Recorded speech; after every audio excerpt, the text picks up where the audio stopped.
Hey, Cypher here. In light of what's happened in Boston, I've got a special episode for you. Today I'm going to list off the top 5 bombings in US history. Now there's different ways of measuring which ones had the most effect or which ones were more deadly. So today we're just going to go by which ones had the most fatalities. Especially when you consider that casualties have been measured in different ways throughout the centuries. The other limitation that I'm going to put on this list is no acts of war. So no Pearl Harbor, no Vicksburg, none of that. And it has to happen in the US. Number 5. So number 5 happened in Chicago in 1886. It's gone down in history as the Haymarket Riot, though most of the deaths were caused by a bomb going off. On May 1st, throughout the entire nation, a large-scale protest happened trying to get an 8-hour workday put into legislation.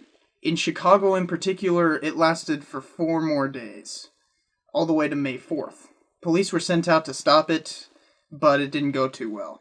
Some idiot decided to throw some TNT at the police and killed several of them. A big firefight happened, police started shooting, some of the crowd even started shooting back. In total, there were 11 killed and many casualties.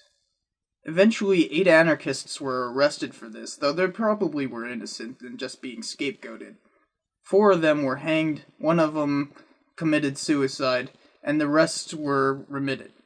We're starting off this list in the double digits, and it's just going to get worse. Number 4. This one, too, happened around a bunch of protests that were happening because of the Steel Workers Union in California. A bunch of bombings happened, only one of them took a large death toll. What a rather famous news organization would later call the crime of the century, the LA Times building was blown up at 1 a.m. the 1st of October 1910. 2 brothers by the name of J.J. McNamara and J.B. McNamara were hired by the unions to plant bombs in major political places. The bomb was actually meant to go off at 4 a.m., but it went off at 1 a.m. when there were a bunch of people still in the building. 21 people died in this one. The scary thing is there was a bunch of sympathy for the bombers. Even though they admitted to it, a bunch of people wanted them to not be sentenced. You see, it was seen as labor striking out against the rich folk. But still, 21 people dead. I mean, you gotta think about that. Number 3. On the 16th of September, 1920, a horse-drawn carriage full of black powder and shrapnel was detonated right outside of a major bank in Wall Street, New York City. It was probably planted by Italian anarchists, but they were never caught, though many were arrested and some were even charged, but no one definitively was caught. It was part of a series of bombings, but this one was the most notable. It happened right outside of the bank for J.P. Morgan, or the old station at least. Pot marks and remnants from the blast still remain in the building. It's located at 23 Wall Street, New York, New York. Number 2.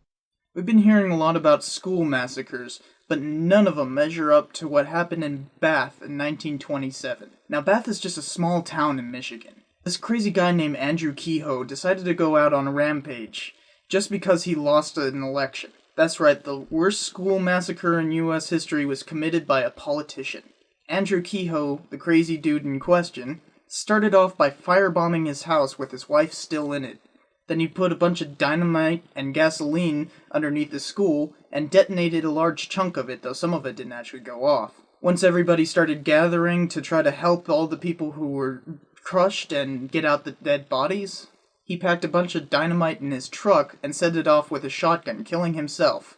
This one event is worth an entire episode in and of itself. So let's move on. Number 1.